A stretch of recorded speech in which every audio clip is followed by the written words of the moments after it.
Okay, guys. So we've cleared it. To demise.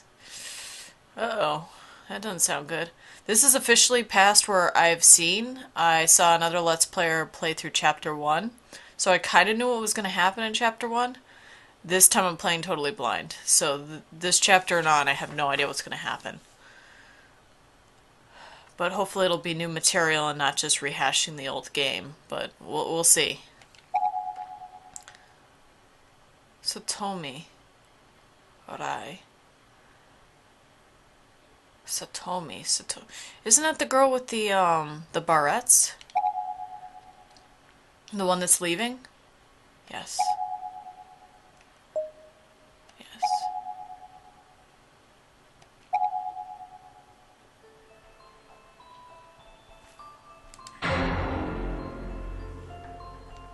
Continue?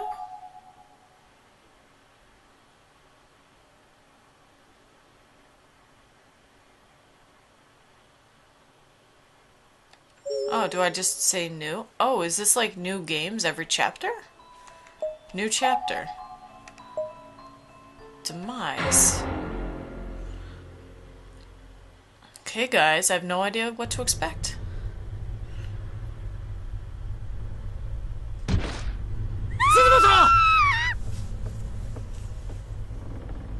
Oh.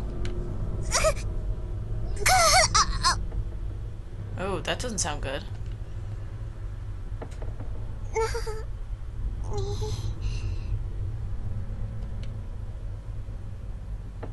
Why was I lying on the ground? My vision was blurred and indistinct. Maybe it was the blow to the head, or maybe it was because of all the tears in my eyes. I'd been forced out through the infirmary door and tossed like a rag doll into the hallway. Oh, did she hit that nasty fleshy thing? I could barely breathe, and was completely unable to move. I wish I could slip away into unconsciousness, but my agony was keeping me in the moment. My abdomen. I put my hand to it without thinking, and a sharp pain flew through my palm as well.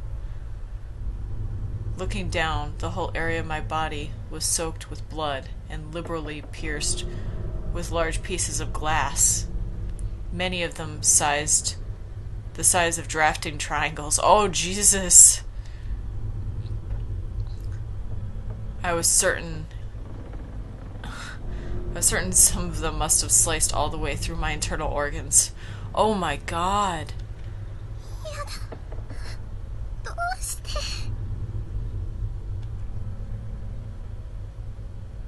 Why is this happening to me?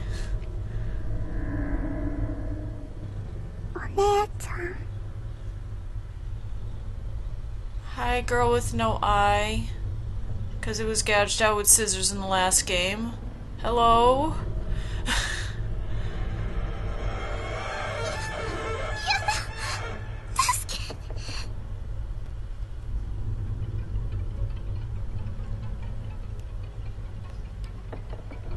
Through my veil of tears, I could just barely make out the face of a young girl with an unearthly blue glow about her. She was looking right at me and seemed concerned. No? As she got closer, I could read her expression more clearly. She was smiling. Smiling and staring into my soul with one good eye and one empty socket.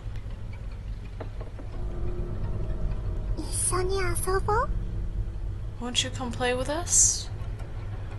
Oh yeah, they just read that, so I don't have to read that.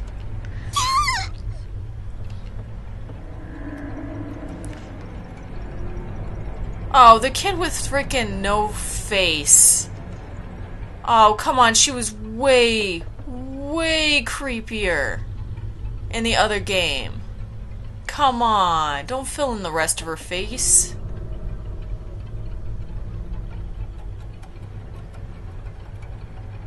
Okay, so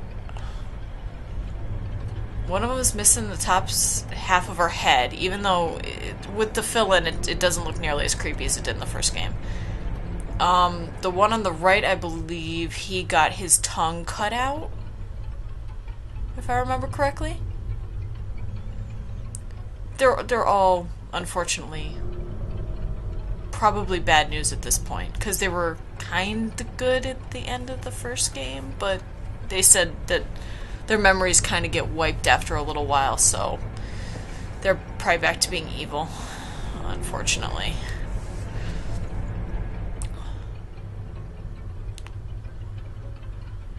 All at once, I was pulled up in the air with some incredible force by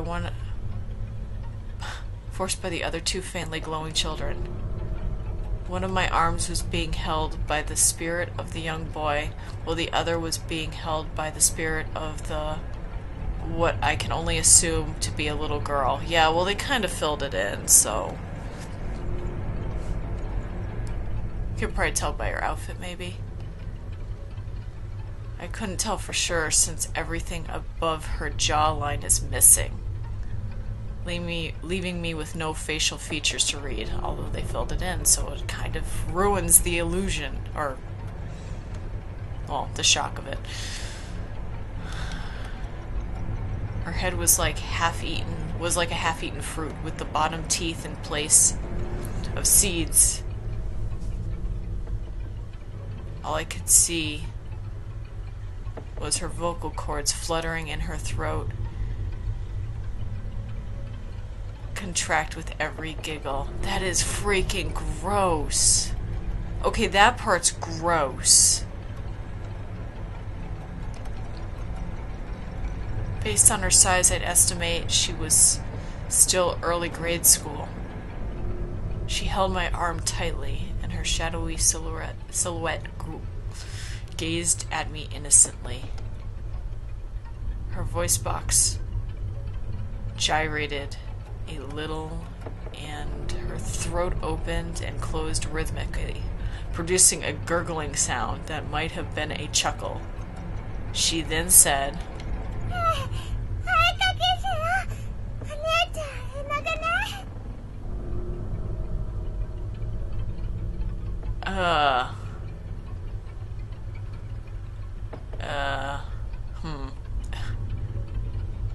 yeah, we'll go with that.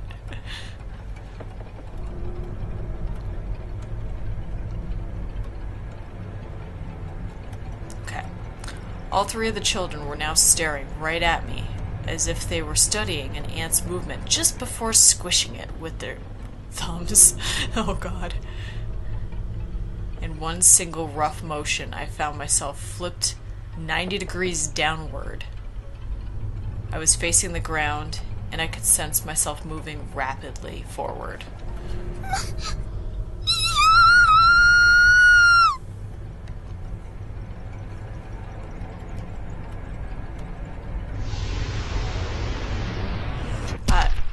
Yeah, she's the fleshy blob. That is gross. What a strange sensation. Well, guys, I guess in the bright side it's not Yuki-chan. No 5-year-old squish body. What a strange sensation. Yeah.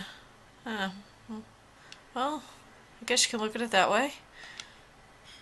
I was now staring up at the wall from the floor.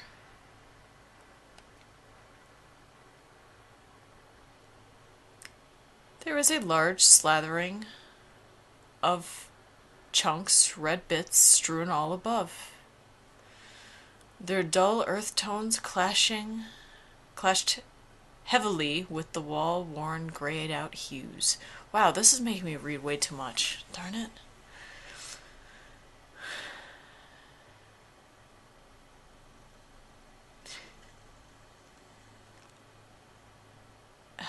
It looked almost as if someone had winged a juicy pomegranate against it with all their might. Except, this was no pomegranate. This was a person. It was me. My limbs were ripped clean off, and my belly had burst open into a conglomeration of glistening blood. Entrails and other miscellaneous bodily fluids were all there too. The force of the impact was enough to shatter parts of me all the way to the ceiling. It was an unsightly mess of slimy globules and viscera. Here's that word. The smell was intensely foul. But then it was a conglomeration of raw meat after all. Never mind the fact it was my meat. And I was just a head. A severed head. Torn off at the neck on impact, staring up at what was left of me and my last few moments of consciousness.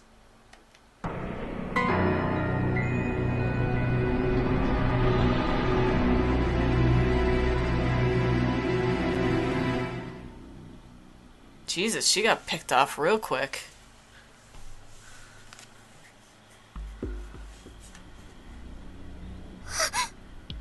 Wait. Can I still wander?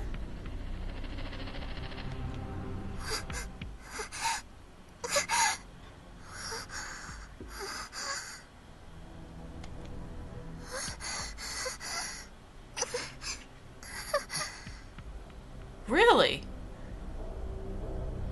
Oh, this is gonna be interesting. Pretty much the only stories you really learn are in the first game are Yuka and her brother, and then Seiko and Naomi. These are the people who I'm playing as now. You don't know really what happened other than you're pretty sure Mayu was killed. She was smashed against that wall in the first game. You don't really know why, you don't really know how, you just know that it happened. And then the guy with the glasses was really obsessed with the wall splattered body for some reason, and he kind of went mad. But you don't really know the lead up or the backstory to it, so this might actually fill in a lot of what's missing from the first game. Cool. Okay, I'm excited. Okay, I wanna fill in backstory. I don't know. I don't know, man.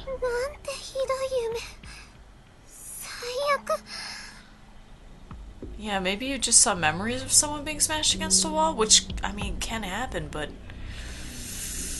maybe she is dead? I don't know. I guess we'll find out.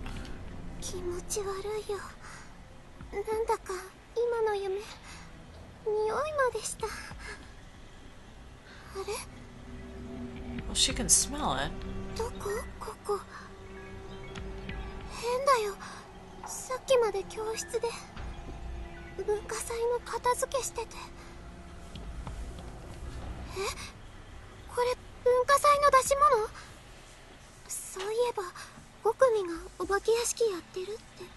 Are you freaking kidding me?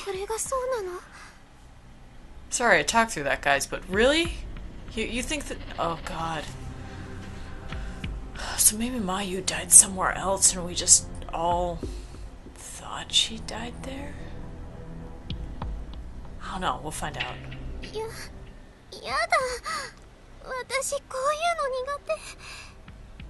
I don't blame you. This is the worst haunted house you could ever be in.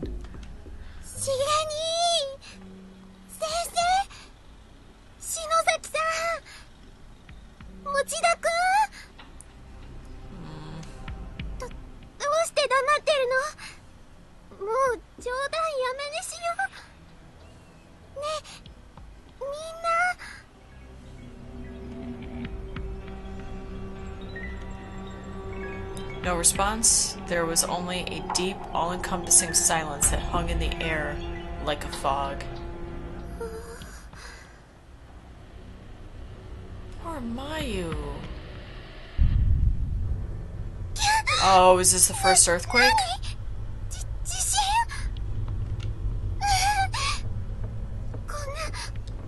こんな演出悪趣味 In case I didn't cover this, everyone's stories, they're all in separate dimensions, so they can be in the same areas and have different experiences and not see each other. So this could be the same time, it could be out of sequence time. They can be in the same areas at different times and they'll never run into each other. It's strange, but it kind of adds to the story. It's interesting.